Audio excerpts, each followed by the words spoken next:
زمانے کی قسم ہے تمام انسان بڑے شدید گھاٹے میں ہے سوائے ان کے جو ایمان لائے اور جنہوں نے نیک عمل کیے اور جنہوں نے حق کی وصیت کی اور جنہوں نے صبر کی وصیت کی۔ اب ذرا اس جملے کو اپنے ذہن اور شعور کی سطح پر لکھ لیجئے یا لوح قلب پر کندہ کر لیجئے۔ اس جملے کو بار بار پڑھیے، بار بار پڑھیے، بار بار پڑھیے اور پھر کچھ نتیجے نکالیے۔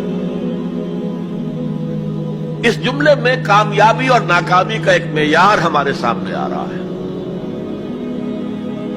جو ہمارے عام طور پر ذہنوں میں معیارات قائم ہیں کامیابی کے، ان سے بالکل مختلف ہے۔ ہم کسے کامیابی سمجھتے ہیں؟ جو زیادہ دولت مند ہے زیادہ کامیاب ہے، جس کی جائیداد زیادہ ہے زیادہ کامیاب ہے، جس کی تجارت بہت پھیلی ہوئی ہے زیادہ کامیاب ہے۔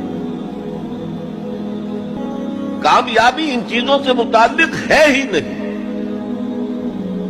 کامیابی تو ان چار چیزوں سے متعلق ہے: ایمان، عمل صالح، تواصی بالحق، تواصی بالصبر۔ یہ ہے تو کامیابی ہے، یہ نہیں ہے تو کوئی کامیابی نہیں۔